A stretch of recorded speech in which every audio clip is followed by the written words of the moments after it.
मेरे प्यारे भाइयों, तौहीद में मजबूत हो जाओगे तो नीयत भी अच्छी हो जाएगी।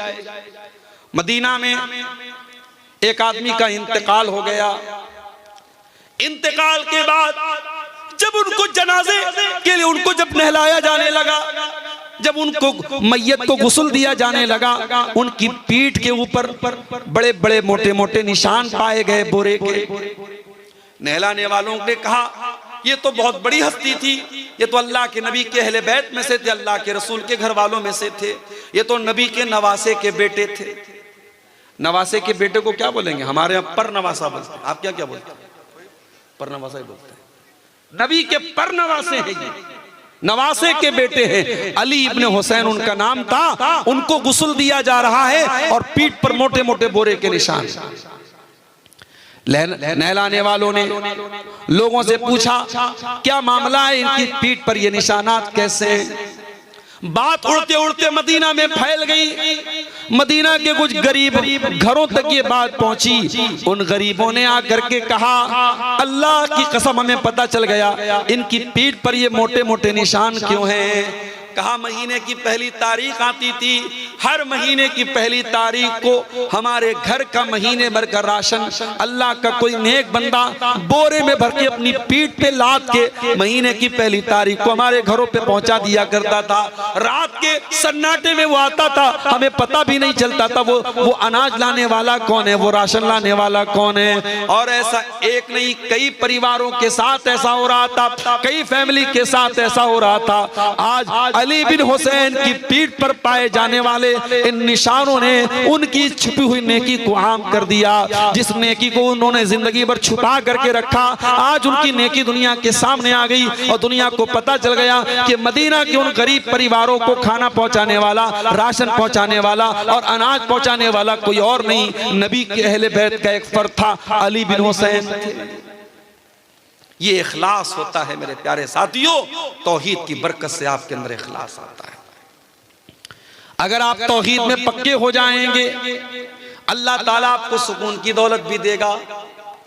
वही सुकून जिस सुकून को तलाश करने वाले आज कहां कहां तलाश कर रहे हैं। ये शराबी शराब क्यों पी रहा है, ये जिना करने वाला जिना क्यों कर रहा है, ये लड़कियों से चैटिंग क्यों कर रहा है, ये पाउडर के जरिए ड्रग्स क्यों ले रहा है। इन तमाम लोगों से पूछ तो कहते हम तो सुकून के लिए ऐसा कर रहे हैं। शराब पीने वाला सुकून के लिए शराब पी रहा है, सिगरेट पीने वाला सुकून के लिए सिगरेट पी रहा है, खैनी खाने वाला सिगरेट के लिए सुकून के लिए खैनी खा रहा है। यानी जितने ये नशे की चीजें हैं ये सब सुकून के लिए कर रहा है। ऐ सुकून की तलाश में ये हराम काम करने वालों, ऐ शराब में डूबे इंसानों, ऐ नशे की लत में मुब्तला नौजवानों, ऐ लड़कियों से चैटिंग करके अपने आप को सुकून पहुंचाने का ख्वाब देखने वालों, आओ कुरान तुमको बताता है सुकून कहाँ मिलेगा। कुरान तुमको नुस्खा बताता है, कुरान तुमको तरीका बताता है। अला बिज़िक्रिल्लाहि तत्मइन्नुल कुलूब। मेरे बंदो तुम्हें सुकून मिलेगा तो अल्लाह के जिक्र में मिलेगा, तुम्हें सुकून मिलेगा तो अल्लाह के कलाम में मिलेगा, तुम्हें सुकून मिलेगा तो अल्लाह को याद करके मिलेगा। आज कितने मुसलमान हैं उनके घर में 24 घंटे में एक बार कोई अल्लाह का नाम लेने वाला नहीं, कोई एक आदमी भी नमाज पढ़ने वाला नहीं, कोई एक औरत भी कुरान पढ़ने वाली नहीं। दिन रात मोबाइल पे गाने बज रहे हैं, दिन रात बच्चों के हाथ में मोबाइल, बड़ों के हाथ में मोबाइल, गाने बजाने मुसलमानों के घरों में बज रहे हैं। ओ लोगों, आपने बिल्डिंगें तो बड़ी आलीशान बना ली, आपने मकान तो बड़े अच्छे बना लिए, मगर माफ करना अगर आपके घरों में अल्लाह का नाम नहीं लिया जा रहा है, अगर आपके घरों में अल्लाह का जिक्र नहीं हो रहा है, मैं नहीं कह रहा हूं, अल्लाह के प्यारे नबी फरमा रहे हैं ऐसा घर मुर्दा है, मुर्दा।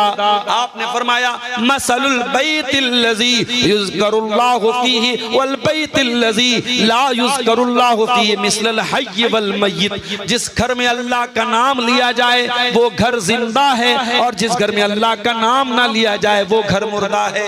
हमारे घर मुर्दा हो चुके हैं। जिन घरों में अल्लाह का नाम ना लिया जाए उन घरों में सुकून कहां से आएगा। अगर आज बच्चे माँ बाप की बात नहीं मानते, माँ बाप बच्चों के साथ नाइंसाफी कर रहे हैं, भाई भाई से लड़ाई कर रहा है, देवरानी देवरानी जेठानी में आज अगर झगड़े हो रहे हैं, ननद और भाभी में झगड़े हो रहे हैं, तो मेरे प्यारे साथियों घर में सुकून आए तो कहां से आए, बरकत आए तो कहां से आए। बरकत का तो तरीका हमने खो दिया है, सुकून का तरीका हमने खो दिया है। कुरान कहता है अला बिज़िक्रिल्लाहि तत्मइन्नुल कुलूब, आओ अल्लाह के जिक्र से तुमको सुकून मिलेगा। अभी मैं आज एक साइंसदान के बारे में पढ़ रहा था।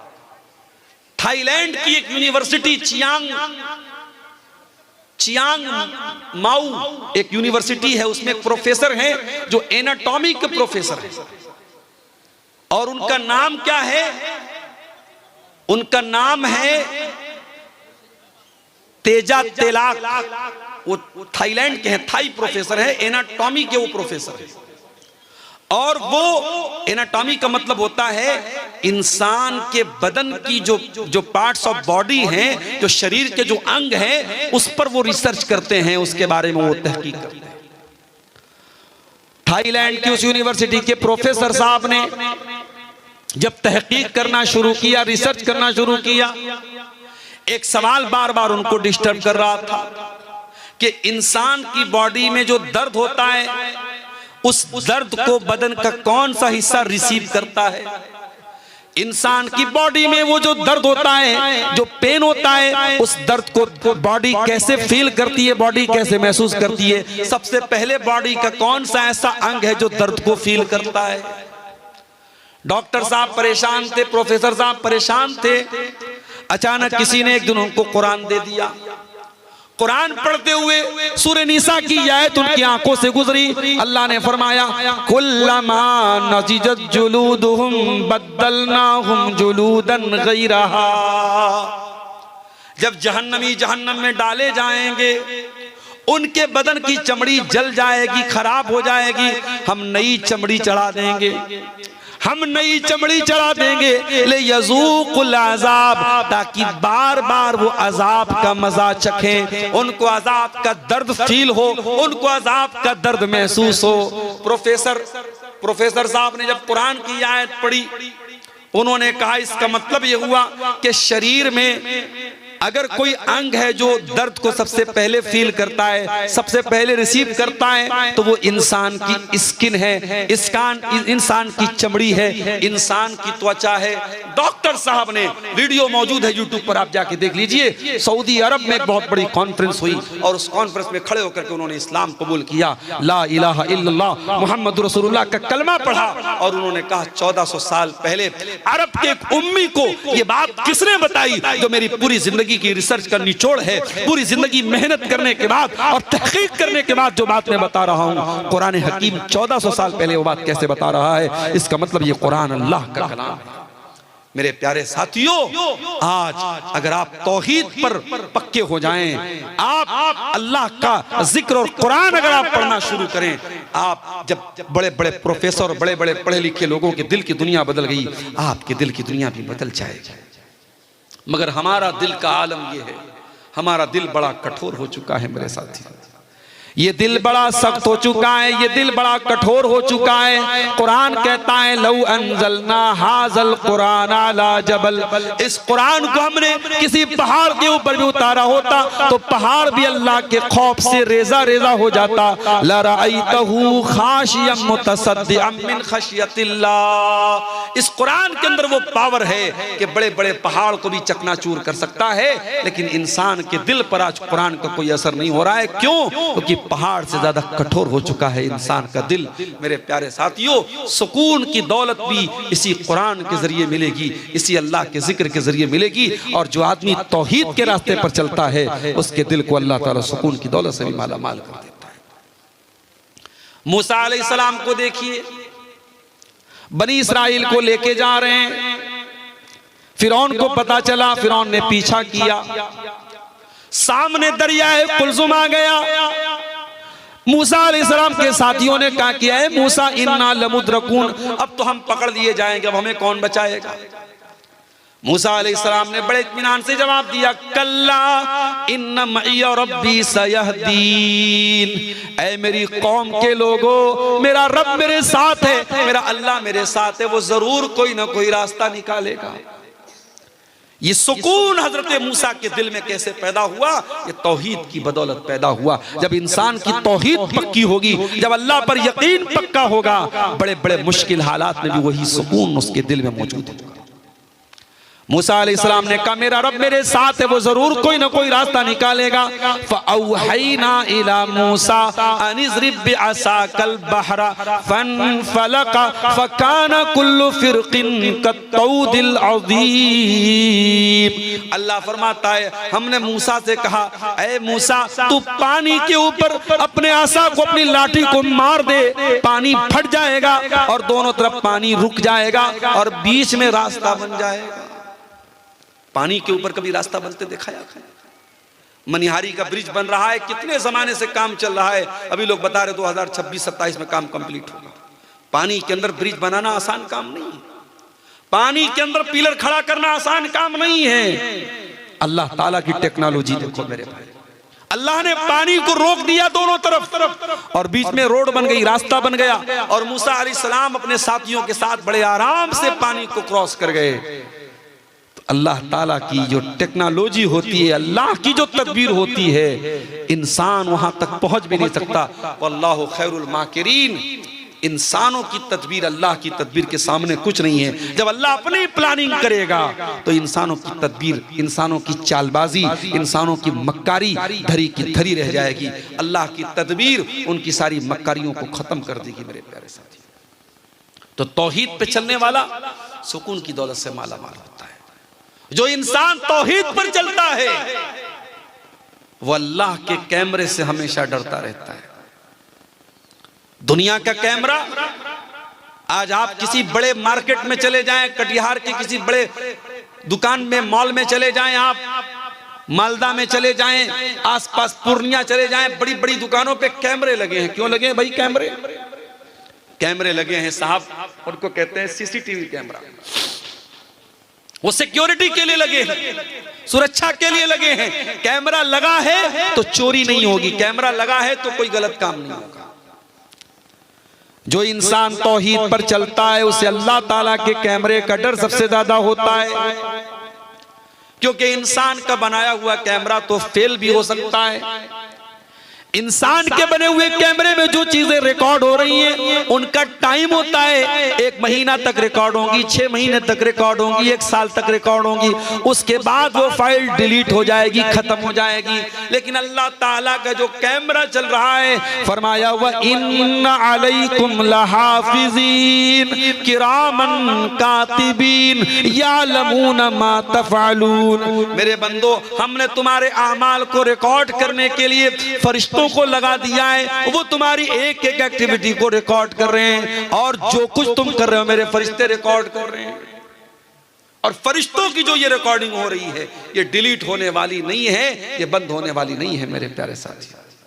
जो इंसान तौहीद पे चलता है उसे अल्लाह की पकड़ का डर होता है कि अल्लाह ताला से बच के कहां जाएंगे। यही वजह है हजरत लुकमान अपने बच्चे से कहते हैं या बुनैया इन्नहा इन तकुम मिस्काला हब्बतिन मिन खरदल, ऐ मेरे बच्चे अगर एक राई के दाने के बराबर भी कोई चीज होगी, फतकुन फी सखरा, और किसी चट्टान के अंदर वो चीज छुपी हुई होगी, औ फी समा, आसमानों में कहीं होगी, औ फिल अर्ज़ी, या जमीन पे कहीं होगी, याति बिहल्लाह, अल्लाह ताला राई के दाने के बराबर चीज को भी सामने ले आए। अल्लाह के नबी के पास एक सहाबी आए, कहा अल्लाह के रसूल मेरे कुछ गुलाम हैं, मेरे साथ बदतमीजी करते हैं, मैं कभी कभी मार देता हूं, बुरा भला कह देता हूं। अय अल्लाह के रसूल क्या मेरी पकड़ होगी अल्लाह के यहाँ?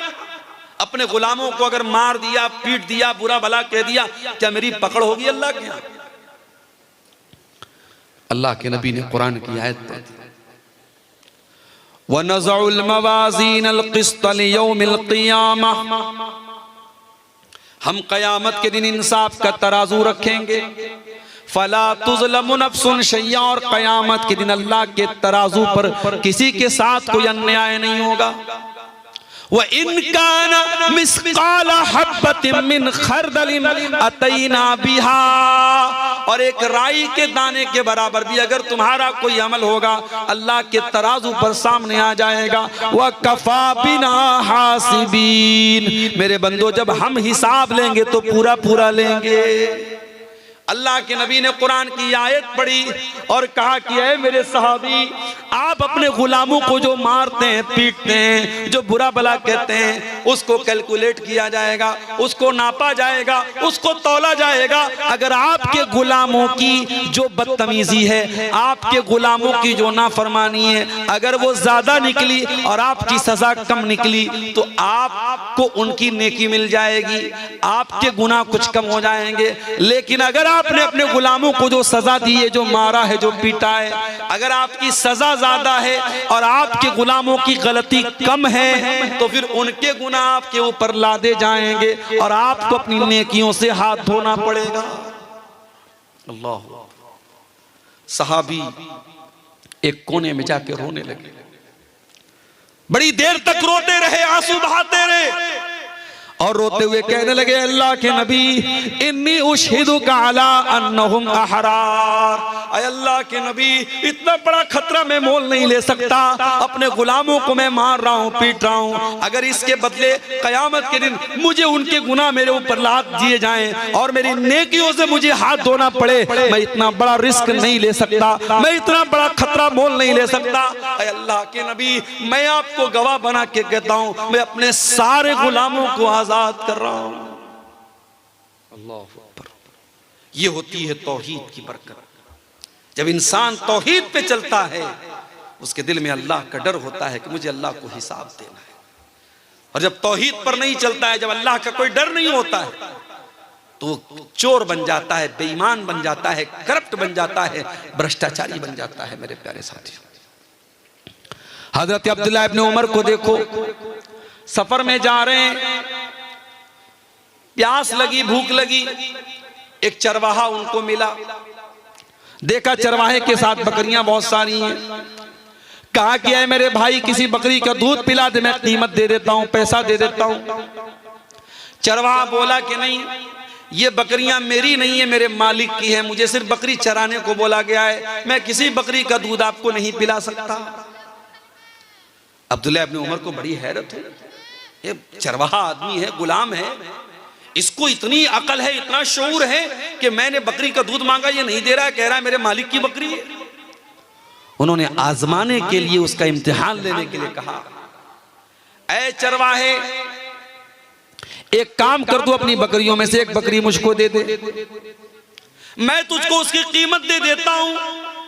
मालिक पूछे तो बता देना कि बकरी को भेड़िया लेके चला गया, भेड़िया आया तो एक बकरी को लेके चला गया, मालिक तुझे कोई सजा नहीं देगा और तुझे पैसे भी मिल जाएंगे, तेरा भी काम बन जाएगा, मेरा भी काम बन जाएगा, मैं बकरी का दूध दो लूंगा, जरूरत पड़ी तो ज़बा कर लूंगा, मेरा भी फायदा, तेरा भी फायदा। चरवाहे ने कहा, बहुत अच्छे, बहुत अच्छे, बहुत अच्छा ऑफर पेश किया। अय अब्दुल्लाह इब्न उमर, आपका ऑफर बुरा नहीं, आपका ऑफर बहुत अच्छा है, आप भी खुश, मैं भी खुश, मालिक भी खुश, बस मुझे एक सवाल का जवाब दे दीजिए, फ़अयन अल्लाह, अल्लाह को क्या जवाब दूंगा? कल अल्लाह पूछेगा कयामत के दिन कि तूने अपने मालिक के साथ गद्दारी की, चीटिंग की, फ्रॉड किया, धोखा किया, बेवकूफ बनाया अपने मालिक को, मैं अल्लाह को क्या जवाब दूंगा? बस मुझको इतना बता दीजिए। उस चरवाहे के मुंह से फ़अयन अल्लाह, अल्लाह कहा गया, मैं अल्लाह को क्या जवाब दूंगा? ये सुनकर के अब्दुल्लाह बिन उमर रोने लगे, आंखों से आंसू जारी हो गए। पूछा तेरा मालिक कौन है? मदीना आए, मालिक का पता लगाया और मालिक को कीमत दे करके उस गुलाम को आजाद कर दिया। और आजाद करने के टाइम उस गुलाम से कहा, ऐ चरवाहे, ऐ कल तक तू गुलाम रहने वाला इंसान, आज इस तरह एक जुमले ने तुझको दुनिया की गुलामी से बचा लिया है और मुझे उम्मीद है कल कयामत के दिन जहन्नम की आग से भी तुझे ये जुमला बचा लेगा। अल्लाह अकबर। अल्लाह का ये डर, तौहीद जब दिल में होगी तब पैदा होगा मेरे साथी। जब आप तौहीद के पक्के होंगे तो अल्लाह का ये डर आपके दिल में पैदा हो जाएगा। हजरत उमर को देखो, गश्त लगा रहे हैं अपने दौरे हुकूमत में, दुनिया आराम से सोती है और उमर फारूक आम लोगों का कपड़ा पहन के गश्त लगाते हैं पूरे इलाके में, पूरे मदीना में। कौन भूखा है, कौन प्यासा है, कौन परेशान है, लोगों की मदद करते हैं। हजरत उमर का गुजर एक मकान के पास से होता है। अंदर से एक औरत की आवाज आती है। औरत अपनी बच्ची से कह रही है, अपनी बेटी से कह रही है, ऐ बेटी सुबह दूध बेचने जाना है, उठ करके तू दूध में पानी मिला दे। बेटी कहती अम्मी जान क्या आपने अमीरुल मोमिनीन का ऑर्डर नहीं सुना? क्या हजरत उमर का हुक्म आपने नहीं सुना कि दूध में पानी मिलाना अपराध और जुर्म है? अम्मी जान आप कानून की खिलाफ वर्जी कैसे कर सकती हैं? मां ने कहा बेटा रात का सन्नाटा है, उमर आराम से अपने घर में लेटे होंगे, उमर कहां यहां देख रहे हैं, तू उठ करके दूध में पानी मिला।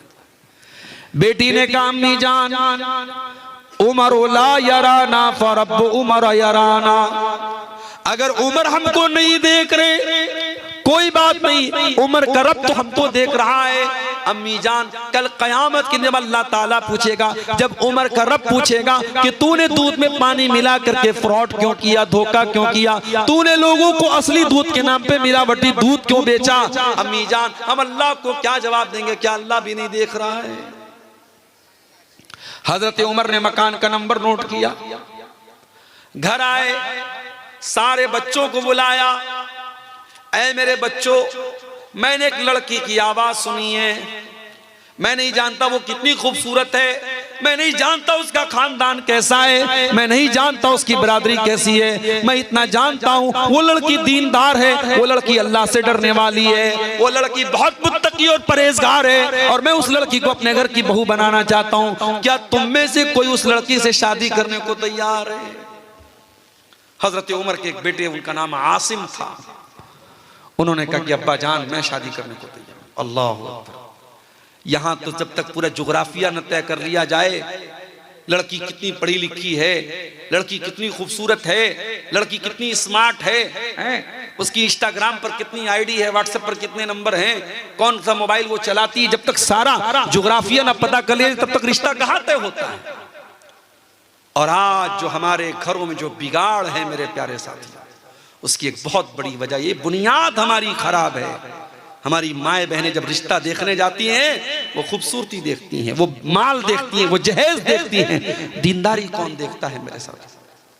दीनदार बच्चियां घरों में बैठी हैं, कोई रिश्ता पूछने वाला नहीं है। अगर उनकी शक्ल सूरत कुछ कम है, कुछ 19 है, कुछ रंग सांवला है, बहुत दीनदार है, बहुत अच्छी है, बहुत नमाजी है, बहुत इल्म वाली है, उनके रिश्ते अच्छे नहीं मिल रहे हैं। और जो बदचलन भी है, बेहया भी है, बेशरम भी है, लेकिन खूबसूरत है, उसके रिश्ते फौरन मिल जाते हैं। मेरे प्यारे भाइयों, जब आपने खूबसूरती को मेयार बनाया है, जब आपने रंग को मेयार बनाया है, जब आपने हुस्न को मेयार बनाया है और दीन को साइड रख दिया है, तो फिर रोते क्यों हो? फिर रोने की क्या जरूरत है? आपने जो बोया है वही काट रहे हो। जब आपने खूबसूरत बहू लाए हैं आप, अच्छा बहू आई, 1 साल के बाद माँ बाप कहते हैं हमारा बेटा तो हमारे हाथ से निकल गया। जरा बहू के कमरे में जाके देखो, बहू के कमरे में जो बेड है वो किसने दिया? ससुर ने दिया। अलमारी किसने दी? ससुराल से मिली। आपका बेटा जिस फ्रिज का पानी पी रहा है वो कहां से आई? ससुराल से आई। आपका बेटा जिस बुलेट पे घूम रहा है वो बुलेट कहां से आई? ससुराल से आई। गाड़ी ससुराल की, मसेरी ससुराल की, फ्रिज ससुराल की, अलमारी ससुराल की। जब तमाम आपके बेटे के कमरे में जो चीजें भरी हैं वो ससुराल की मिली हुई हैं, तो आज आप ये शिकायत क्यों कर रहे हैं कि हमारा बेटा हमारी बात कम मानता है, अपने सास ससुर की बात ज्यादा मानता है? अरे भाई तो सही तो कर रहा है। आपका बेटा नमक हलाल कर रहा है, नमक हराम नहीं है। वो जिसका नमक खा रहा है उसका गुन गा रहा है, जहां से वो उसने सामान हासिल किया है और पूरे कमरे में जहां का सामान भरा है उन्हीं की वो तारीफ कर रहा है और उन्हीं के कसीदे पढ़ रहा है। मेरे प्यारे साथियों, शादी ब्याह पे भी आज हमने ऐसी रस्मों रिवाज की ऐसी चादर चढ़ा दी है। आज मैं बार बार तकरीरों में ये बात कहता हूं, आज हमने निकाह को मुश्किल बना दिया है। आज एक गरीब आदमी अपने लड़का लड़की की शादी करना चाहे, दुनिया भर के मसले हैं। लड़की की शादी है तो जहेज का इंतजाम करना है, और इसी तरीके से जेवर का इंतजाम करना है, 500 बारातियों का इंतजाम करना है, और लड़के की शादी है तो उसमें भी इतने का खाना होना ही चाहिए। अब आपके शेरशाबादियों में कभी मैं किसी शादी में शामिल नहीं हुआ। हमारे बनारस में एक जमाने में लोग घरों में दावत कर लेते थे, अब साहब शादी हॉल में दावत होती है। हैदराबाद में मैं गया, वहां लोगों ने बताया कि शादी हॉल में दावत होती है और सात तरीके के 8 तरीके के खाने जब तक न हो तब तक दावत मुकम्मल नहीं होती। कश्मीर में मैं गया, कश्मीर में शादी के मौके पर 19 तरीके के गोश्त बनते हैं और तब जाकर के शादी मुकम्मल होती है। आपने शादी को इतना मुश्किल बनाया है और ज़िना 500 रुपये में और 200 रुपये में हो रहा है। मेरे प्यारे साथियों, जब आप हलाल को मुश्किल करेंगे हराम आम हो जाएगा। मेरे नबी ने निकाह को इतना आसान बनाया था, इतना आसान बनाया था, लड़की का अगर वली राजी है और लड़का राजी है, 2 गवाहों ने आकर के उनके सामने लड़के ने कबूल कर लिया, और महर में अगर कोई रुपया पैसा नहीं था, अगर लड़के को कुरान की कुछ आयतें भी याद है और उसने इसी को महर बना दिया कि मैं अपनी होने वाली बीवी को कुरान की आयतें सिखा दूंगा, यही महर बन गया। और ऐसा भी निकाह हुआ है नबी के दौर में। मेरे प्यारे साथियों, जब आप निकाह को मुश्किल बनाएंगे जिना आसान होगा, और आज जिना आसान हो चुका है और आम हो चुका है। और वो गुनाह जिसके बारे में कुरान कहता है वला तक़रबुज़ ज़िना, तुम जिना के करीब भी मत जाना। आज शायद कोई घर बचा हो, कोई गांव बचा हो, कोई खानदान बचा हो जहां इस गुनाह की आग की लपटें न पहुंच चुकी हो। जो इस्लाम की नजर में तीसरा बड़ा गुनाह था, शिर्क के बाद और कत्ल के बाद जो टॉप क्राइम है, जो इस्लाम की नजर में तीसरा बड़ा गुनाह है, आज मुसलमानों की बस्तियों में, मुसलमानों के गाँव में, मुसलमानों के इलाकों में ज़िना आम हो रहा है। मेरे प्यारे साथियों, और हालात यहाँ तक पहुँच चुके हैं कि अब मुसलमान लड़कियों का ताल्लुक गैर मुस्लिम लड़कों के साथ भी हो रहा है। यहां तक हालात पहुंच चुके हैं। मेरे प्यारे साथियों, जब आप तौहीद के पक्के होंगे, आपके दिल में अल्लाह का डर होगा, तो आप ज़िना से भी अपने आप को बचाएंगे, आप अपनी शर्मगाह की भी हिफाजत करेंगे, एक औरत अपनी आबरू की भी हिफाजत करेगी। आप देखिए वो चरवाहा जो अपने मालिक के साथ वफादार था और अल्लाह से डरने वाला था, उसने कहा कि अगर मैं अपने मालिक को धोखा दे दूं तो अल्लाह को क्या जवाब दूंगा। और अब्दुल्लाह इब्न उमर रज़ी अल्लाह तआला अन्हु उसको आजाद कर दिया। और वो लड़की जो माँ के सामने ये कहती है, अगर उमर देखने वाला नहीं है तो उमर का रब देख रहा है, और उस लड़की को हजरत उमर अपने घर की बहू बनाते हैं। और बाद में उसी लड़की की औलाद में से एक इंसान पैदा होते हैं जिनका नाम उमर बिन अब्दुल अजीज रहमतुल्लाहि अलैह है, जिनको उमर सानी कहा जाता है। मेरे प्यारे साथियों, तौहीद के इस अकीदे में पक्के हो जाइए, तौहीद को मजबूत कीजिए। जब आप तौहीद के पक्के होंगे तो आप देखेंगे आपका अखलाक भी ठीक हो रहा है, आपका कैरेक्टर भी दुरुस्त हो रहा है, आपके सुलूक पर भी उसका असर पड़ रहा है। मेरे प्यारे भाइयों, आज दुनिया की अदालतें आप जाके देखें, अदालतों में अपराधी अपने आप को बचाने के लिए एड़ी चोटी का जोर लगाता है, वकील को खरीद लेता है, जज को खरीद लेता है, पुलिस को खरीद लेता है। लेकिन नबी के दौर में अदालत में अपराधी आता है, गामिदी औरत आती है और आकर के कहती है इन्नी असब्तु ज़िना, ऐ अल्लाह के नबी मैंने ज़िना किया है, मैं शादीशुदा औरत हूँ, मैंने ज़िना किया है, मुझे मालूम है शादीशुदा अगर ज़िना कर ले उसकी सज़ा इस्लाम में पत्थरों से मार मार के ख़त्म कर देना है। ऐ अल्लाह के नबी मैंने बहुत बड़ा गुनाह कर लिया है, मुझे पाक कर दीजिए, मुझे दुनिया में सज़ा दे दीजिए ताकि आखिरत में मुझे ज़िना की सज़ा न झेलनी पड़े। अल्लाह के नबी ने पहले तो टालने की कोशिश की, आपने कहा ले जाओ इसको, क्या बकरी है ये, जाने दो इसको। उस औरत ने कहा अल्लाह के नबी इन्नी लहुबला, मैं पेट से हूँ, मेरे पेट में हमल भी है, बच्चा भी है, मैं झूठ नहीं बोल रही हूँ, मुझे सजा दे दीजिए ज़िना की। आपने कहा ठीक है जाओ, जब बच्चा जन्म ले ले, जब बच्चा पैदा हो जाए तब तुम मेरे पास आना। आपने 9 महीने का टाइम अपराधी को दे दिया।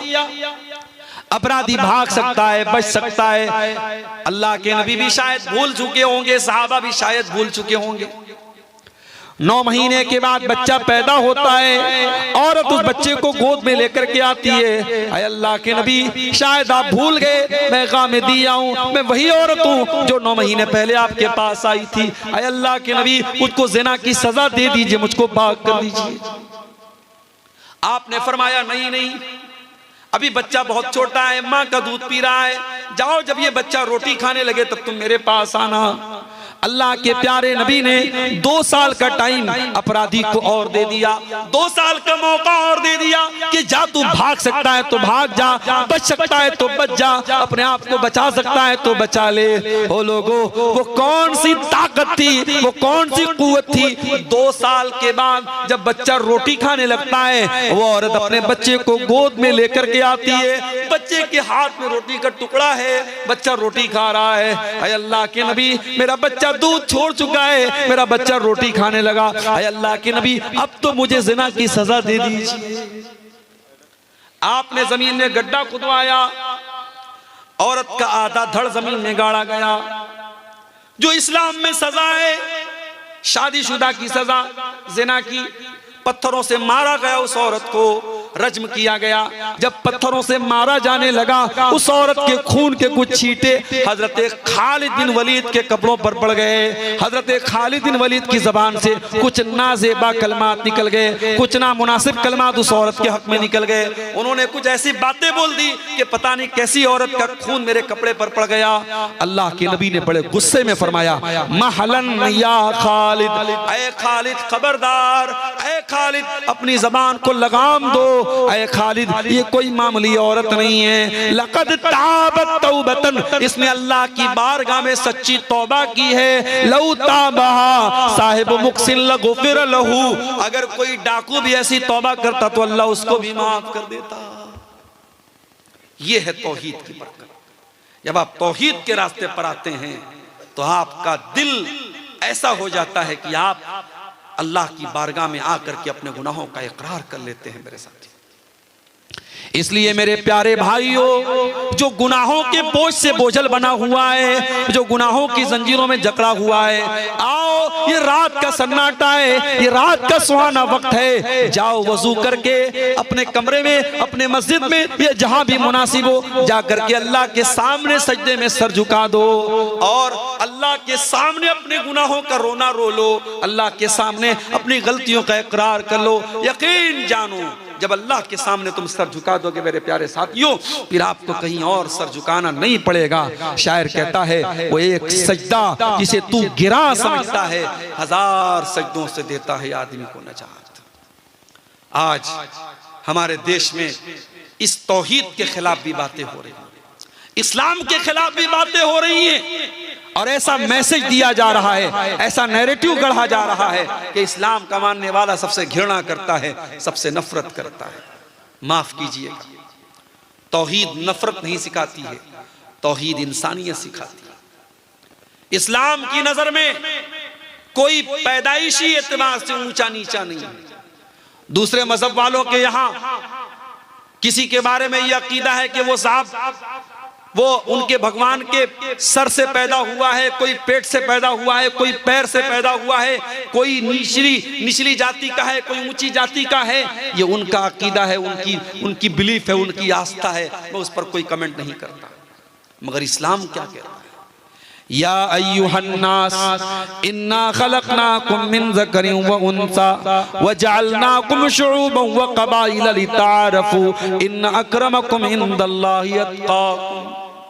हे मानव जाति, हे इंसानों, तुम एक माता पिता की संतान हो, आदम की औलाद हो, हव्वा की औलाद हो। हाँ, तुम्हारे कबीले अलग अलग है, तुम्हारे खानदान अलग अलग हैं। कोई शेरशाहबादी है, कोई अंसारी है, कोई शेख है, कोई बंगाली है, कोई बिहार का रहने वाला है, कोई कुरैशी है, कोई उस्मानी है, कोई कुछ है। ये खानदान अलग अलग हैं, ये बिरादरियां अलग अलग हैं। ओ लोगों, ये बिरादरियां इसलिए नहीं है लितारफू, ताकि तुम एक दूसरे को अपने से ऊंचा समझो। नहीं, ये बिरादरियां तो पहचान के लिए हैं, ये बिरादरियां तो तुम्हें एक दूसरे को जानने के लिए हैं। इन्ना अक्रमकुम इंदल्लाहि अत्क़ाकुम, अल्लाह ताला क्या तुम्हारी मेरिट अगर बनेगी तो तकवा की बुनियाद पे बनेगी। अल्लाह क्या तुम्हारा दर्जा अगर तय होगा तो तकवा की बुनियाद पर होगा। आप कौन सी बिरादरी के हैं, कौन से खानदान के हैं, आपका बाप कौन था, अल्लाह क्या ये नहीं देखा जाएगा? अल्लाह के आपका तकवा आपकी मेरिट तय करेगा। मेरे प्यारे साथियों, हजरत नूह अलैहिस्सलाम का बेटा एक नबी का बेटा होने के बावजूद डूब गया, और शायर कहता है बगावत पर हुआ आमादा तो डूबे नूह का बेटा। यहाँ नामो नसब की बरतरी से कुछ नहीं होता। नबी का अपना चचा अबू लहब बहुत खूबसूरत भी था, बहुत गोरा चट्टा भी था, अब्दुल मुत्तलिब का बेटा था, हाशिम का पोता था, मालदार भी था, लेकिन उसने जब इस्लाम की मुखालफत की, जब तौहीद की मुखालफत की, क़यामत तक के लिए कुरान में उसके बारे में आयत नाजिल हो गई, तब्बत यदा अबी लहबिन व तब, अबू लहब के दोनों हाथ टूट जाए और अबू लहब बर्बाद हो जाए। मेरे प्यारे साथियों, इसलिए आप जब तौहीद के रास्ते पर चलते हैं तो तौहीद एक ऐसी चीज है जो आपको इंसानी भाईचारा भी देती है। इसलिए भारत में जो लोग ये गलतफहमी फैला रहे हैं कि इस्लाम नफरत को बढ़ावा देता है, नहीं, इस्लाम तो भाईचारे को बढ़ावा देता है। हाँ, इस्लाम ये जरूर सिखाता है कि सृष्टि करने वाले की इबादत करो, मखलूक की नहीं, खालिक की इबादत करो, क्रिएशन की नहीं, क्रिएटर की इबादत करो, जमीन व आसमान की नहीं, जमीन व आसमान बनाने वाले की इबादत करो।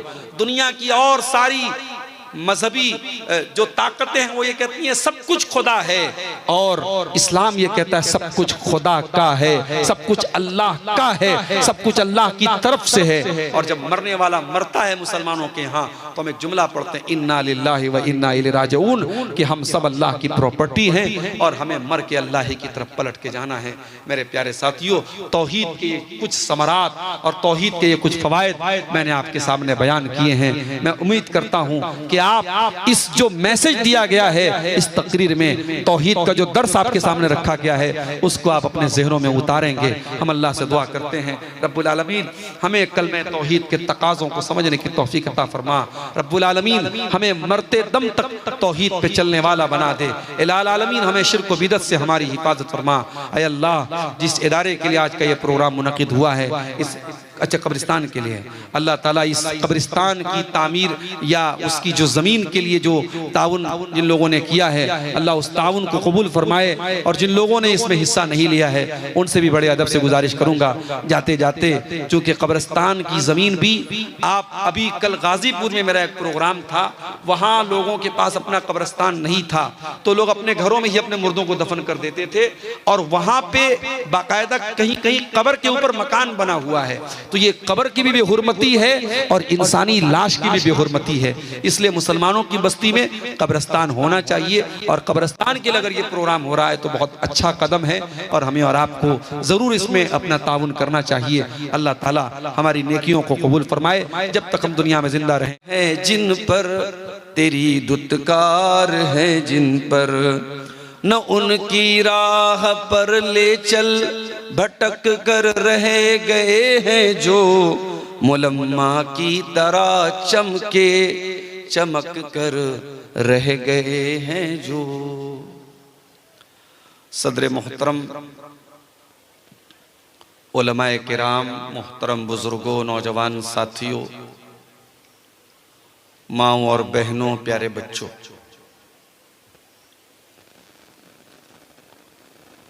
घड़ी में 1 बजने को है। दिसंबर की सर्द रात है। प्रोग्राम अब अपने उस मोड़ पर है जिसको हम आखिरी मोड़ कहते हैं, और मुझे ये मालूम है कि बहुत देर से आप हजरात शिद्दत से मेरा इंतजार कर रहे थे, मगर शायर कहता है कि हुई ताखीर तो कुछ बाइस से ताखीर भी था, कुछ तो मजबूरियां रही होंगी, यूं कोई बेवफा नहीं होता। 360 किलोमीटर मुसलसल सफर करने के बाद एक गिलास पानी पिए बगैर आपके सामने स्टेज पर आके मैं बैठ गया, सिर्फ इसलिए कि बार बार फोन पर यह बात आ रही थी कि भाई लोग भाग रहे हैं, लोग जा रहे हैं और मजमा मुंतशिर हो रहा है, आप जितना जल्दी मुमकिन हो आ जाए। और आप यकीन करें कि कटिहार से प्राणपुर की रोड पर 120 और 130 की स्पीड में गाड़ी चल रही हो और सामने कोहरा की चादर से लिपटी हुई फिजा भी हो, तो ये कोई आसान काम नहीं है मेरे प्यारे साथी। अल्लाह की तौफीक, अल्लाह की मदद, आपकी दुआएं ये हर मोड़ पर मेरा साथ देती हैं। और मैं तदरीस के साथ साथ सीमांचल के इन दूर दराज इलाकों में पहुंचता हूं और आप हजरात के सामने खिताब करता हूं। मैं समझता हूं ये आप हजरात की दुआओं की बरकत है, अल्लाह की तौफीक है, उसकी मदद है। अल्लाह से दुआ है रब्बुल आलमीन तमाम इस्लाम के दाइयान की, मुबल्लिगीन की, उलमाए किराम की खिदमत को अल्लाह ताला कबूल फरमाए और इस तरीके के जलसे जो छोटे छोटे मदरसों को जिंदगी बख्शने के लिए मुनक़िद होते हैं, सीमांचल के ये जलसे अगर ना हो तो शायद ये मदरसे भी बंद हो जाएं। ये छोटे छोटे मदरसे गांव गांव, खेड़े खेड़े में, और इन मदरसों को बाकी रखने के लिए, इन मदरसों को जिंदा रखने के लिए ये जलसे, ये मैं समझता हूं कि सीमांचल के समाज में जो मुस्लिम समाज है, जो शेरशाबादी समाज है, उस समाज में दीनी रूह को बाकी रखने के लिए एक लाइफ लाइन का काम करते हैं ये मदरसे और ये जलसे। इन्हें हमें कायम रखना है। हाँ, कुछ खराबियां हैं, कुछ कमियां हैं, उन्हें इंशाअल्लाह हम दूर करेंगे, उनकी इस्लाह की हम कोशिश करेंगे। मेरे भाइयों, हम और आप मुसलमान हैं और हमारे इस्लाम की जो सबसे खास बात है, जो हमें दूसरों से अलग करती है, दूसरों से डिफरेंट बनाती है, वो क्या है कि हम तौहीद के मानने वाले हैं।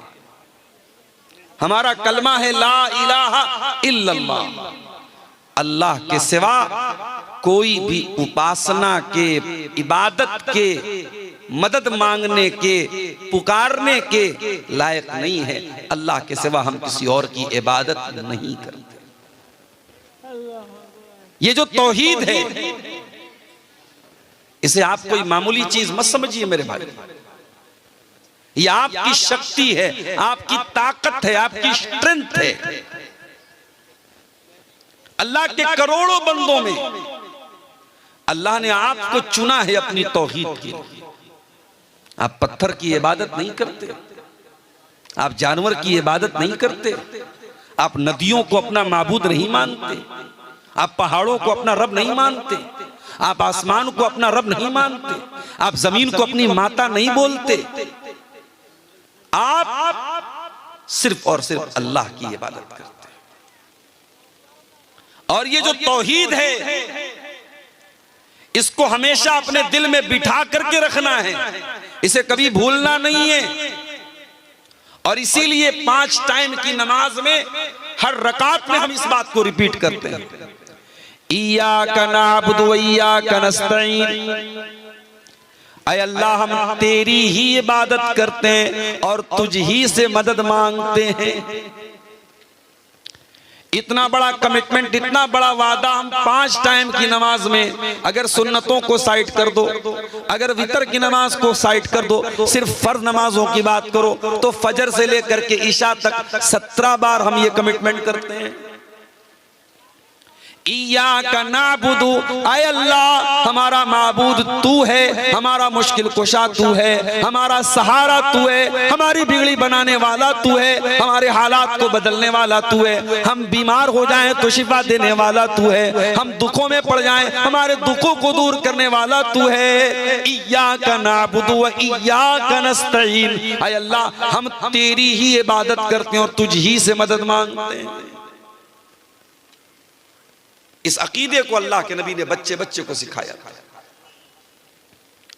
अब्दुल्लाह इब्ने अब्बास को देखो, 8-10 साल के बच्चे हैं, वो अल्लाह के प्यारे नबी के साथ ऊंटनी के ऊपर सवार हैं। 8-10 साल के बच्चे को अल्लाह के नबी तौहीद सिखाते हैं। ओ सीमांचल के मुसलमान हो, ओ मेरे शेरशाबादी भाइयों, आपने अपने बच्चों को तौहीद कब सिखाई थी, कब समझाई थी, कब बैठ करके उसको अल्लाह के बारे में बताया था? जरा गौर करो। अल्लाह के नबी अपने चचा के बेटे से कह रहे हैं, इब्ने अब्बास से कह रहे हैं, इज़ा सअलता फस्अलिल्लाह व इज़ा इस्तअनता फस्तईन बिल्लाह। ऐ मेरे बच्चे, जब भी तू सवाल करना, जब भी तू मदद मांगना, अल्लाह से मदद मांगना, अल्लाह के सिवा किसी और के आगे हाथ मत फैलाना। उसके बाद अल्लाह के नबी फरमाते हैं कि ऐ मेरे बच्चे, इहफज़िल्लाह तजिदहु तुजाहक, तू अल्लाह ताला के कानून की हिफाजत कर, अल्लाह के कानून का ख्याल कर, अल्लाह के हलाल और हराम का ख्याल कर, अल्लाह ताला तेरी हिफाजत करेगा। इहफज़िल्लाह तजिदहु तुजाहक, ऐ मेरे बच्चे तू अल्लाह को याद रख, अल्लाह हमेशा तेरी मदद के लिए तेरे सामने होगा। अभी हमारे शेख साहब बोले तो ना, हिंदुस्तान के हालात बड़े नाजुक हैं। हालात हमारे हक में कब अच्छे थे मेरे भाई? हालात तो बद्र में भी नाजुक थे, 313 के मुकाबले में 1000 का लश्कर था। हालात तो ओहद में भी नाजुक थे, हालात तो खंदक में भी नाजुक थे, हालात तो जंगे हुनैन में भी नाजुक थे। आप जब अपने आप को मुसलमान कहते हैं तो आपको यह मान के चलना चाहिए कि आप कांटों के रास्ते पे चल रहे हैं, आप कोई फूलों की सेज पे नहीं चल रहे। चुमी गोयम मुसलमानम बलर्जम के दानम मुश्किलाते ला इलाहा। जब मैं कहता हूं कि मैं मुसलमान हूं, मैं कांप जाता हूं, क्योंकि मैं जानता हूं ला इलाहा इल्लल्लाह कहना आसान काम नहीं है। इसके रास्ते में बड़ी दुश्वारियां हैं, बड़े ब्रेकर्स हैं, बड़ी रुकावटें हैं। अलिफ लाम मीम अहसिबन नास व युत्रकू अन यक़ूलू आमन्ना व हुम ला युफ्तनून। ऐ लोगों, क्या तुमने ये समझ के रखा है कि तुम ईमान ले आए, तुमने कलमा पढ़ लिया, अब तुमको आजमाया नहीं जाएगा, तुमको छोड़ दिया जाएगा? ऐसा होने वाला नहीं है। वलक़द फ़तन्नल्लज़ीना मिन क़ब्लिहिम फ़लयअलमन्नल्लाहुल्लज़ीना सदक़ू वलयअलमन्नल काज़िबीन। हर दौर में हमने ईमान वालों को आजमाया है, हमने सच्चों को झूठों से अलग किया है, हमने खरे को खोटे से अलग किया है। हिंदुस्तान के मौजूदा हालात ये फिल्टर का काम करेंगे, ये खरे और खोटे को अलग करेंगे, ये हालात बताएंगे कौन अपने ईमान में मजबूत है और कौन हालात के तहत समझौता कर लेता है। आप ईमान छोड़ दीजिए, सारी दुश्मनी आपसे खत्म हो जाएगी। आप इस्लाम छोड़ दीजिए, लोग आपको गले लगाने को तैयार हैं।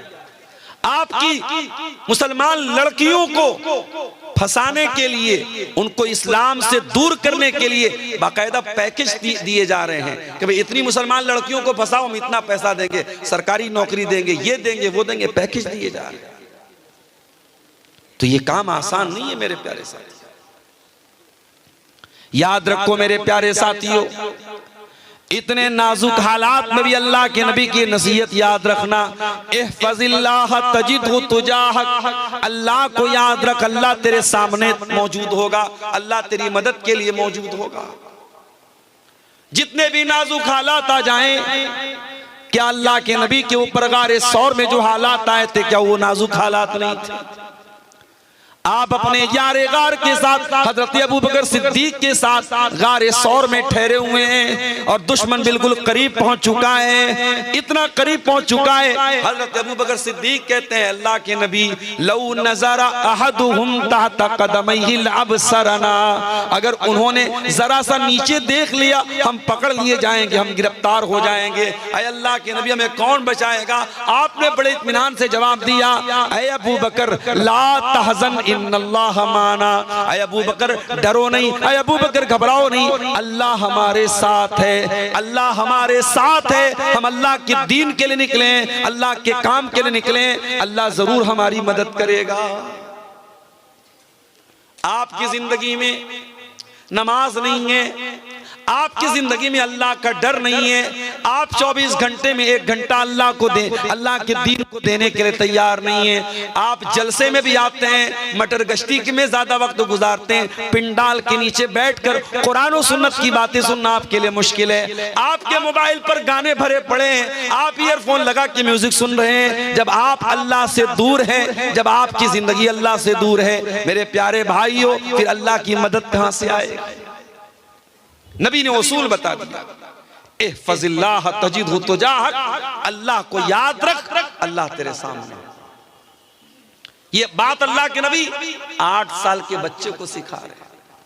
और अगला जुमला सुनिए, अल्लाह के प्यारे नबी फरमाते हैं, वालम अन्नल उम्मता लविज्तमात अला अन यनफऊका बिशैइन ला यनफऊका इल्ला बिशैइन क़द कतबहुल्लाहु लक।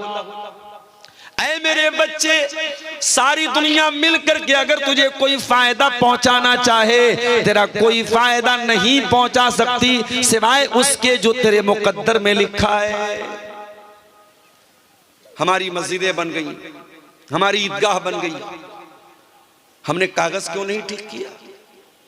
हमने ये सोचा साहब फला की सरकार है, वो हमारे बड़े फेवर में है, बड़े हमारे हक में है, हमें जरूरत नहीं है। आपने ये क्यों भूल गए आप कि इस मुल्क में आपको जो काम करना है कानून और संविधान के दायरे में करना है। और अभी 5 दिसंबर की लास्ट डेट है, तमाम वक्फ की जितनी प्रॉपर्टीज हैं उसको पोर्टल पे चढ़ाने के लिए मुसलमान अभी भी चादर तान के सोया हुआ है। कितनी मस्जिदें हैं, कितने कब्रिस्तान हैं, कितनी ईदगाहें हैं, अभी तक उनका कोई डाटा पोर्टल पे चढ़ाया नहीं गया है। और जो मुतवल्ली है, जो जिम्मेदार है, वह आराम से सो रहा है। सरकार ने क्लियर कर दिया 5 तारीख के बाद हम कोई इस बारे में सुनवाई नहीं करेंगे।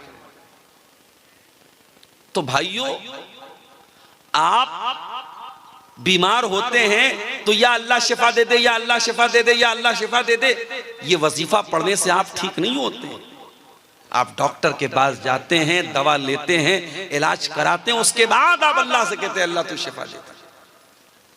आप रोजी रोटी कमाने के लिए दुकान खोलते हैं, शटर खोलते हैं, काउंटर पे बैठते हैं, उसके बाद अल्लाह से दुआ करते हैं अल्लाह कस्टमर भेज दे, मेरी रोजी में बरकत दे दे, तब अल्लाह तबारक व तआला आपको रोजी देता है। दुनिया दारुल असबाब है। आप यहां चुपचाप हाथ पैर के तोड़ के बैठ के दूसरों के भरोसे रहेंगे तो ये दुनिया, याद रखिए, ये दुनिया का उसूल है, ये दुनिया दूसरों को कुचल करके आगे बढ़ना जानती है। अल्लाह के नबी हमें एक उसूल बता रहे हैं कि अगर अल्लाह तबारक व तआला ने आपके मुकद्दर में कोई फायदा लिखा है तो दुनिया की कोई ताकत रोक नहीं सकती है। और सारी दुनिया मिल करके अगर आपको कोई नुकसान पहुंचाना चाहे, कुछ बिगाड़ना चाहे, ला यज़ुर्रुका इल्ला बिशैइन क़द कतबहुल्लाहु अलैक, आपका कोई नुकसान नहीं पहुंचा सकती आपको सिवाय उसके जो अल्लाह ने आपके मुकद्दर में लिखा है। आप अपनी मजबूती कर लीजिए, अपने हालात को ठीक कर लीजिए, अपनी तमाम चीजों को दुरुस्त कर लीजिए। उसके बाद भी अगर कोई इस मुल्क के नागरिकों को इस मुल्क से निकालने की बात करेगा तो फिर उसके बाद हम देखेंगे कि हमें कौन सा कदम उठाना है। जाहिर है कि हम इतने बुज़दिल और कमजोर भी नहीं है कि हमारी जानो माल और हमारी इज्जत व आबरू पर हमला हो और हम खामोश बैठे रहें, ये तो नहीं हो सकता। अल्लाह के प्यारे नबी सल्लल्लाहु अलैहि वसल्लम ने अगर कोई इंसान अपने सेल्फ डिफेंस में, अपनी आत्मरक्षा में अगर कोई लड़ते हुए मर जाए, अल्लाह के नबी ने उसे शहीद का दर्जा दिया। मन कुतिला दून नफ्सिही फहुवा शहीद, मन कुतिला दून मालिही फहुवा शहीद। जो अपने माल को बचाने के लिए अपनी जान की हिफाजत करते हुए अगर कत्ल हो जाए तो अल्लाह के नबी ने उसको शहीद का दर्जा दिया है। तो इस्लाम आपको बुज़दिली नहीं सिखाता है, माफ कीजिएगा। और ये जो कलमा हम पढ़ते हैं, कलमा तौहीद ला इलाहा इल्लल्लाह, ये कलमा भी हमें बहादुर बनाता है। इस कलमे को पढ़ने के बाद मेरे प्यारे भाइयों, इस कलमे पर डटे रहना है, जमे रहना है, हालात जैसे भी आ जाएं, इस कलमे से पीछे नहीं हटना है। जो पीछे हट जाए वो अपने ईमान की खैर बनाए, वो मुसलमान नहीं है। इन्नल्लज़ीना क़ालू रब्बुनल्लाह सुम्मा इस्तक़ामू ततनज़्ज़लु अलैहिमुल मलाइकतु अल्ला तख़ाफू वला तहज़नू व अबशिरू बिल जन्नतिल्लती कुंतुम तुअदून। जो लोग अल्लाह को अपना रब मानते हैं और फिर उसके ऊपर डट जाते हैं, अल्लाह के फरिश्ते आकर के उनको तसल्ली देते हैं कि तुम डरो नहीं, तुम परेशान ना हो, अल्लाह की मदद तुम्हारे साथ है, तुम्हें गमगीन होने की कोई जरूरत नहीं है, तुम्हें परेशान होने की कोई जरूरत नहीं है। अगर दुनिया में तुम परेशान भी रहोगे, हलाक भी हो जाओगे, आखिरत में तुमको जन्नत मिलेगी, तुम्हें परेशान होने की कोई जरूरत नहीं है। मेरे प्यारे भाइयों, हजरत बिलाल को कौन भूल सकता है। उनका मालिक उमैया बिन खल्फ उनको तपती रेत पे लिटा दिया करता था, सीने पर गर्म पत्थर रख देता था और उनको वार्निंग देता था, ऐ बिलाल हम तुझे टॉर्चर करना बंद कर देंगे, हम तुझे तकलीफें देना बंद कर देंगे, हम तुझे सताना बंद कर देंगे। ऐ बिलाल बस तू मोहम्मद के दीन को छोड़ दे, तू इस्लाम को छोड़ दे, तू तौहीद को छोड़ दे। बिलाल कोई हैंडसम और खूबसूरत तो नहीं थे, बिलाल काले कलूटे थे, बिलाल गुलाम थे, बिलाल हबशा के रहने वाले थे, मगर बिलाल के काले सीने में जो दिल था वो दिल बड़ा रोशन, बड़ा नूरानी था। वो दिल अल्लाह की तौहीद से भरा हुआ था, वो दिल अल्लाह की मोहब्बत से भरा हुआ था। बिलाल का सीना छलनी हो रहा है, बिलाल की पीठ अरब की तपती रेत पर पिघल रही है, मगर बिलाल की जबान से क्या निकलता है? बिलाल कहते हैं अहद अहद, मेरा अल्लाह एक है, मेरा रब एक है, मेरा माबूद एक है। उस एक अल्लाह की तौहीद के साथ मैं कोई समझौता करने को तैयार नहीं। हजरत खुबैब इब्न अदी को देखो, सूली पे चढ़ाया जा रहा है। सूली पे चढ़ाने के पहले खुबैब से कहा गया है, खुबैब क्या तो तेरी कोई आखिरी ख्वाहिश है तो तू पूरी कर ले। खुबैब ने कहा मैं 2 रकात नमाज पढ़ना चाहता हूं। कब पढ़ ले? खुबैब ने वजू बनाया, 2 रकात नमाज पढ़ी और बहुत हल्की नमाज पढ़ी और सलाम फेरने के बाद कहा, ऐ मक्का के काफिरों, अगर मुझे इस बात का डर न होता कि कहीं तुम ये न समझो कि मैं मौत के डर से नमाज को लंबा कर रहा हूं, मैं थोड़ी और लंबी नमाज पढ़ता। उसके बाद खुबैब को सूली पे चढ़ाने की तैयारी हो गई, खुबैब की जान लेने की तैयारी हो गई। सूली पे चढ़ाने के पहले खुबैब को एक मौका दिया गया, ऐ खुबैब क्या तू ये कहने को तैयार है, क्या तू ये मानने को तैयार है, क्या तू अपनी जबान से ये जुमला बोलने को तैयार है कि मेरी जगह आज मोहम्मद रसूलुल्लाह को सूली पे चढ़ा दिया जाए? ऐ खुबैब अगर तू इतना बोल दे हम तुझे छोड़ देंगे, हम तुझे माफ कर देंगे, हम तुझे जीवन दान दे देंगे। ऐ खुबैब तेरे सीने में रसूल की कैसी मोहब्बत थी, तेरे सीने में ईमान की कैसी मोहब्बत थी। खुबैब ने कहा, मक्का के काफिरों, तुम मेरी जगह मेरे नबी को सूली पे चढ़ाने की बात कर रहे हो, अरे मैं तो ये भी गवारा न करूंगा कि मेरे नबी के पांव में कांटा भी चुभोया जाए और खुबैब की जान को बख्श दिया जाए, खुबैब को माफ कर दिया जाए, खुबैब को छोड़ दिया जाए। खुबैब तो इस पर भी गवारा, ये खुबैब को तो ये भी गवारा नहीं है। ये तौहीद की बरकत है मेरे साथ, तौहीद इंसान को हिम्मती बनाती है। हजरत सुमैया को देखो, है तो वो एक औरत, दुनिया वाले कहते हैं औरत बड़ी कमजोर होती है, औरत बड़ी जज्बाती होती है, औरत बड़ी नाजुक होती है। मैं कहता हूं अगर औरत ईमान वाली बन जाए, तौहीद वाली बन जाए, इस्लाम वाली बन जाए, ये पहाड़ों से ज्यादा मजबूत बन सकती है। सुमैया बूढ़ी हो चुकी हैं, जवान बेटा उनका अम्मार है और उनके शौहर यासिर हैं। बाप शौहर के सामने बीवी और माँ के सामने बेटे को ये धमकी दी जा रही है। अबू जहल ये धमकी देता है, ऐ सुमैया बिन्त खय्यात, अगर तूने इस्लाम न छोड़ा, अगर तूने मोहम्मद का दीन न छोड़ा, ऐ सुमैया हम तेरे बदन के कपड़े उतार देंगे, हम तुझे मादरजात नंगा कर देंगे, हम तुझे सर से पैर तक नंगा कर देंगे, निर्वस्त्र कर देंगे, तेरे बदन के कपड़े उतार देंगे। सुमैया बिन्त खय्यात इस्लाम छोड़ने को तैयार नहीं, तौहीद से समझौता करने को तैयार नहीं, मोहम्मद का दीन छोड़ने को तैयार नहीं। बिल आखिर अबू जहल ने सुमैया को नंगा कर दिया, जवान बेटे के सामने उसकी माँ को बरहना कर दिया और बड़ी बेदर्दी से बर्छी मार के हजरत सुमैया को शहीद कर दिया। इस्लाम की राह में पहला खून बहाने वाली अगर कोई औरत है वो सुमैया बिन्ते खय्यात है। मेरे प्यारे भाइयों, एक औरत होने के बावजूद सुमैया ने जान तो दे दी मगर ईमान से समझौता न किया। सुमैया ने कयामत तक आने वाले मुसलमानों को ये मैसेज दिया, वो तौहीद पे चलने वालों, हालात से घबरा न जाना, हालात से परेशान न हो जाना। अगर तुम तौहीद वाले हो तो अपने कलेजे को मजबूत कर लेना। तौहीद आपको मजबूत बनाती है मेरे भाई। तौहीद का मानने वाला एक अल्लाह को मानता है। ऐसा नहीं है नवंबर में उसका माबूद कोई और है, दिसंबर में कोई और है, जनवरी में कोई और है, फरवरी में कोई और है, गर्मी का देवता कोई और है, जाड़े का देवता कोई और है, दौलत कोई और दे रहा है, ताकत कोई और दे रहा है। ऐसा नहीं है। उसे दौलत अगर मांगनी हो अल्लाह से मांगेगा, उसे शिफा मांगनी हो अल्लाह से मांगेगा। हजरत यूसुफ अलैहिस्सलाम को देखो, यूसुफ कहां पहुंच गए? जेल में पहुंच गए। जबकि हजरत यूसुफ नबी थे, बाप भी नबी थे, वो भी नबी थे, बहुत खूबसूरत थे हजरत यूसुफ अलैहिस्सलाम। लेकिन हालात देखो मेरे भाइयों, बेकसूर होने के बावजूद, बेगुनाह होने के बावजूद यूसुफ अलैहिस्सलाम जेल की काल कोठरी में पहुंच गए। और ये मत समझना कि जेल में जब वो पहुंच गए तो उसको वो मुसीबत समझ रहे थे। वो खुद अल्लाह से दुआ मांग रहे थे, अल्लाह मुझको जेल में पहुंचा दे। क्यों दुआ मांग रहे थे? आओ उनकी दुआ पढ़ के सुना देता हूं। कितनी प्यारी दुआ करते हजरत यूसुफ अलैहिस्सलाम। कहते रब्बी सिजनु अहब्बु इलैया मिम्मा यदऊननी इलैहि। ऐ अल्लाह, ये औरतें, ये मिस्र की औरतें मुझसे गलत काम करवाना चाहती हैं। ऐ अल्लाह, ये अजीज मिस्र की बीवी मुझसे ज़िना करवाना चाहती है। ऐ अल्लाह, ये मुझसे गलत काम करवाना चाहते हैं। ऐ अल्लाह, रब्बिस सिजनु अहब्बु इलैया मिम्मा यदऊननी इलैहि। ऐ अल्लाह, ये औरतें मुझसे जो काम करवाना चाहती हैं उससे बेहतर तो ये है, ऐ अल्लाह मुझे तू जेल की काल कोठरी में डाल दे।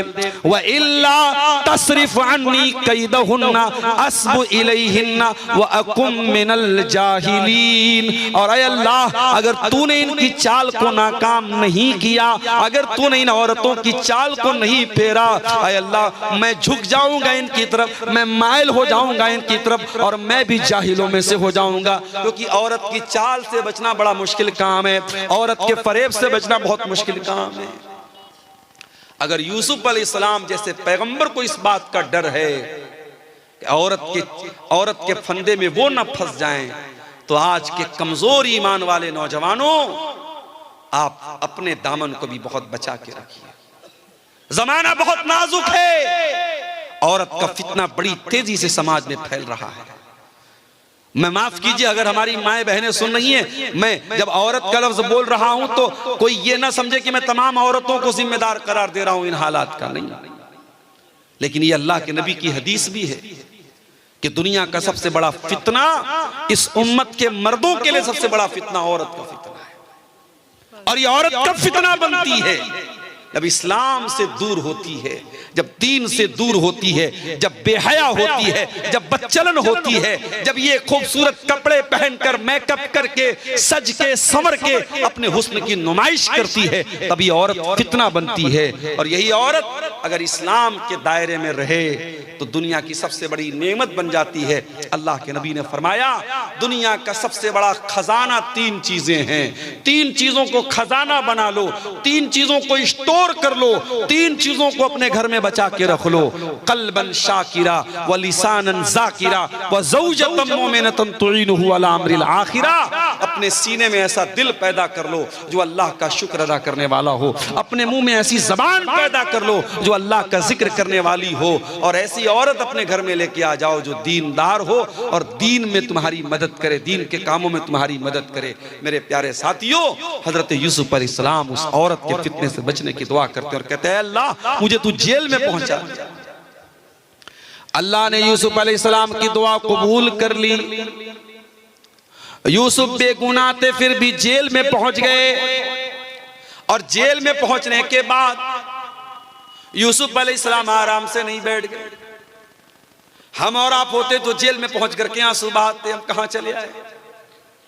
न तो घर के जैसा बिस्तर है, न तो घर के जैसा खाना है, न माँ है पास में, न बाप है पास में। और यूसुफ नबी के बेटे हैं, पैगंबर के बेटे हैं, बड़े बाप के बेटे हैं, बड़े नाज़ो नेमत से उनको पाला गया था। और आज कहां पहुंच गए? कैद खाने में पहुंच गए। कोई अपराध भी नहीं किया, कोई कसूर भी नहीं है, लेकिन यूसुफ अलैहिस्सलाम जेल की काल कोठरी में पहुंचने के बाद भी अपने मिशन को नहीं भूलते हैं। वो जेल के अंदर जो कैद खाने के अंदर जो साथी होते हैं उनको तौहीद की दावत देने लगते हैं, उनको इस्लाम के बारे में बताने लगते हैं। दो कैदियों से कहते हैं, या साहिब इस सिजनी अरबाबुम मुतफर्रिकून खैरुन अमिल्लाहुल वाहिदुल कहार। ऐ मेरे कैद खाने के साथियों, ये बताओ कि एक अल्लाह ज्यादा बेहतर है या कई खुदाओं को मानना ज्यादा बेहतर है? मा ताबुदून मिन दूनिही इल्ला अस्माअन सम्मैतुमूहा अंतुम व आबाउकुम मा अंज़लल्लाहु बिहा मिन सुल्तान। ऐ लोगो, तुम अल्लाह को छोड़ के जिनको पुकारते हो वो तो सिर्फ नाम है जो तुमने रख लिए, तुम्हारे बाप दादा ने रख लिए, उनकी अल्लाह ने कोई दलील नहीं उतारी है।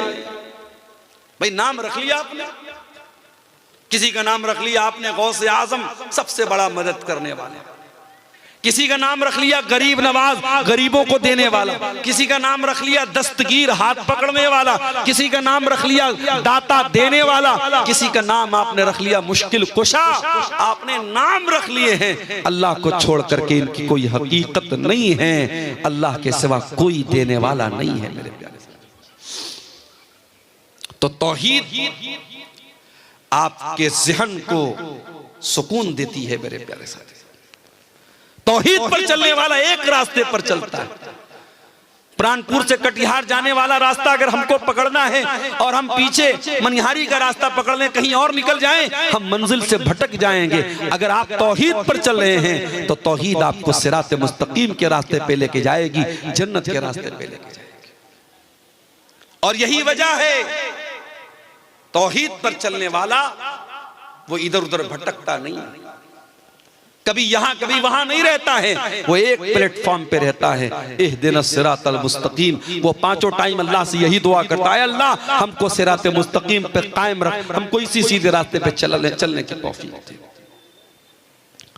तौहीद पे चलने वाला सुकून की दौलत से माला माल होता है। मेरे प्यारे नौजवान साथियों, आपसे एक बात कहना चाहता हूं, सुकून किस चीज का नाम है? क्या ज्यादा पैसा कमा लेने का नाम सुकून है? माफ करना, बड़े बड़े अरबपतियों को रात में सोने के लिए स्लीपिंग पिल्स लेनी पड़ती है, नींद की दवाएं लेनी पड़ती हैं। और किसी गांव का कोई गरीब आदमी रात में साग रोटी खा लेता है, मछली भात खा लेता है, दाल चावल खा लेता है और आराम से सो जाता है। इसका मतलब यह हुआ कि सुकून का ताल्लुक पैसे से नहीं है। जितने सुकून के साथ वो गरीब आदमी अपनी झोपड़ी में सो रहा है, वो करोड़पति महल में उतने सुकून से नहीं सो रहा है। इसीलिए बहुत ज्यादा दौलत के पीछे ना भागो मेरे प्यारे भाइयों। दौलत कमाओ, दौलत जरूरी चीज है, लेकिन अगर दौलत मिल गई, हलाल तरीके से मिल गई, तो हराम रास्तों पे न जाना, वरना सुकून की दौलत छिन जाएगी। अल्लाह के प्यारे नबी बड़ी प्यारी बात इरशाद फरमाते हैं, लैसल गिना अन कसरतिल अरदी वलाकिन्नल गिना गिनन नफ्सी। अरे ज्यादा पैसा हो जाना, ज्यादा सामान हो जाना, ये दौलत नहीं है, ये मालदारी नहीं है। असल मालदारी है कि इंसान का दिल मालदार हो जाए, इंसान का नफ्स गनी हो जाए, इंसान दिल का मालदार हो जाए। कुछ लोग होते हैं ना, चमड़ी चली जाए दमड़ी न जाए, पैसा बहुत है मगर एक पैसा भी अल्लाह की राह में खर्च करने की बात आ जाए, किसी गरीब को देने की बात आ जाए, नानी मर जाती है। चमड़ी चली जाए दमड़ी न जाए। पैसा है, दौलत है, दिल नहीं है। और मैं देखता हूं कभी कभी मदरसों में चंदा जब लोग देते हैं, दान देते, गरीब आदमी जो बेचारा बहुत मामूली कमाने वाला है, अपनी हैसियत से बढ़ के वो देता है। और करोड़पति लोग बेचारे जो है वो बंगला में तकरीर करने वाला उसको दाएं बाएं से खींचता है, पकड़ता है, बुलाता है, उसके बाद बड़ी मुश्किल से 5,000 10,000 रुपया वो निकालता है। तो अल्लाह ताला क्या तो नीयत देखी जाएगी, अल्लाह क्या तो इखलास देखा जाएगा। सही बुखारी की पहली हदीस क्या है? इन्नमल आमालु बिन्नियात, सारी नेकियों का दारो मदार अल्लाह ताला की नीयत पर है। आप कटिहार छोड़ के दिल्ली जा रहे हैं, आप कटिहार छोड़ के गुवाहाटी जा रहे हैं, आप कटिहार की सरजमीन छोड़ के मुंबई जा रहे हैं, किस लिए जा रहे हैं? पैसा कमाने के लिए, बाल बच्चों का पेट भरने के लिए। और एक आदमी कटिहार छोड़ के या कोई भी जगह छोड़ के दूसरी जगह जा रहा है, क्यों जा रहा है? अपना दीन बचाने के लिए, अपना ईमान बचाने के लिए, अपने आप को इस्लाम पर अमल करने के लिए। दोनों ने शहर छोड़ा, दोनों ने वतन छोड़ा, लेकिन जिसने दीन और ईमान के लिए अपना वतन छोड़ा उसको शरीयत में मुहाजिर कहा जाएगा, उसके अमल को हिजरत कहा जाएगा, उसको हिजरत का सवाब मिलेगा। लेकिन जो रोजी रोटी के लिए, किसी लड़की से शादी करने के लिए, किसी औरत को हासिल करने के लिए, किसी दौलत को हासिल करने के लिए अपना शहर छोड़ के जाएगा, उसको हिजरत का सवाब नहीं मिलेगा। अमल एक है, काम एक है, नीयत अलग अलग हो गई तो मामला बदल गया मेरे प्यारे साथियों। इसलिए नीयत को दुरुस्त करो। तौहीद आपकी नीयत को भी दुरुस्त करती है। अगर आपकी तौहीद पक्की होगी तो आप नमाज अल्लाह के लिए पढ़ेंगे, आप मदरसे में दान अल्लाह के लिए देंगे, आप गरीबों की मदद अल्लाह के लिए करेंगे, आप रोजा अल्लाह के लिए रखेंगे, आप हज करेंगे अल्लाह के लिए, आप ज़कात देंगे अल्लाह के लिए। अगर आपकी तौहीद पक्की है तो आपकी नीयत भी पक्की है। परसों जुमा का दिन है, फजर की नमाज में अगर आप पहुंचे, और उम्मीद है कि आप पहुंचेंगे क्योंकि आप जलसे में अगर रात को 1 डेढ़ बजे 2 बजे तक जलसे में आप रह रहे हैं तो आपके अंदर दीन का बड़ा जज्बा है, बड़ा शौक है, तो आप फजर की नमाज भी जमात से जरूर पढ़ते होंगे इंशाअल्लाह। अगर आप जुमा के दिन फजर की नमाज में पहुंचे और इमाम साहब ने सुन्नत के मुताबिक पहली रकात में सूरह सजदा की तिलावत की और दूसरी रकात में उन्होंने सूरह दहर की तिलावत की, तो सूरह दहर में ये आयतें भी आप इमाम साहब के मुंह से सुनेंगे। इन्नमा नुतिमुकुम लिवजहिल्लाह व युतिमून अत्ताम अला हुब्बिही मिस्कीनन व यतीमन व असीरा। अल्लाह के नेक बंदे गरीबों को खाना खिलाते हैं, यतीमों को खाना खिलाते हैं, कैदियों को खाना खिलाते हैं। इन्नमा नुतिमुकुम लिवजहिल्लाह। और जब वो गरीबों को खाना खिलाते हैं तो इसलिए नहीं खिलाते कि फोटो खींच लें उनका। हम लोग भी कहीं जाते हैं जलसों में, प्रोग्रामों में, तो अब ये सेल्फी लेने वाले जो हमारे नौजवान हैं वो दस्तरखान पे भी जाके सेल्फी ले। मैं मना करता हूँ भैया मत फोटो मत लो। ऐसे ही लोग उलमा को बदनाम करते, उलमा खाते बहुत हैं, मौलवी खाता बहुत है। और जब ये कहो कि भाई अपने बच्चे को मौलवी बनाओ तो कहते हैं खाएगा कहाँ से। बड़ी अजीब बात है। ऐसे तो बोलेंगे मौलवी खाता बहुत है, और बच्चे को आलिम बनाने की बात कहो तो बोलेंगे खाएगा कहाँ से। तो दस्तरखान पर भी हमारे फोटो लिए जा रहे हैं। क्यों साहब? स्टेटस पे लगाएंगे, मोबाइल पे लगाएंगे, फेसबुक पे डालेंगे अब्दुल गफ्फार साहब देसी मुर्गा खा रहा है। एक जगह जलसे में अपनी बेटी को लेके चला गया। ये यूट्यूबर लोग, अल्लाह इनको माफ करे, इनको थंबनेल लगाना भी नहीं आता। नेपाल में एक जलसे में अभी गया अपनी बच्ची को लेके, तो एक यूट्यूबर ने थंबनेल लगाया, अब्दुल गफ्फार सलवी अपनी बेटी को ले गया, जलसा में ले गया, तकरीर में ले गया। अरे भाई ले गए बोल दो भाई, क्या मतलब जबान ऐसी हो चुकी है कि वो समझ में नहीं आता कि उनको हिंदी में क्या लिखना चाहिए। तो खाना आदमी खा रहा है उसका भी लोग फोटो ले रहे हैं। फोटो ठीक है, मैं उसको हराम नहीं मानता, लेकिन बिला वजह बिला जरूरत आप कम से कम उलमा को खाने के टाइम तो बख्श दो भाई। आदमी खाना खा रहा है, उसकी क्या पोजीशन है, किस हालत में वो मुंह बनाए हुए, आप उसी हालत में फोटो ले रहे हो। मैं बहुत सख्ती से मना करता हूं कि भाई फोटो कम से कम खाना खाने के टाइम तो फोटो मत। कई बार ऐसा होता है जलसा तकरीर करके मुझे निकलना है, फौरन ट्रेन पकड़नी है, भागना है, मौलाना एक सेल्फी लेना है, मौलाना एक, अबे तुम्हारी सेल्फी के चक्कर में भाई मेरी ट्रेन छूट जाएगी। तो फोटो लेने का, सेल्फी लेने का बड़ा शौक है। तो बात ये किससे निकली? खाने से बात निकली। अल्लाह के नेक बंदे खाना खिलाते हैं गरीबों को, लेकिन जब खाना खिलाते हैं तो थैंक यू सुनने के लिए नहीं, जज़ाकल्लाह खैर सुनने के लिए नहीं, शुक्रिया सुनने के लिए नहीं। कहते इन्नमा नुतइमुकुम लिवजहिल्लाह, हम तुम्हें अल्लाह ताला की रजा के लिए खाना खिला रहे हैं। ला नुरीदु मिनकुम जज़ाअन वला शुकूरा, हमें तुमसे कोई बदला नहीं चाहिए, हमें तुमसे कोई शुक्रिया नहीं चाहिए। इन्ना नखाफु मिर रब्बिना यौमन अबूसन कमतरीरा, हम तो अल्लाह के अजाब से डरते हैं, हम तो कयामत के दिन से डरते हैं और इसलिए हम तुमको खाना खिला रहे हैं।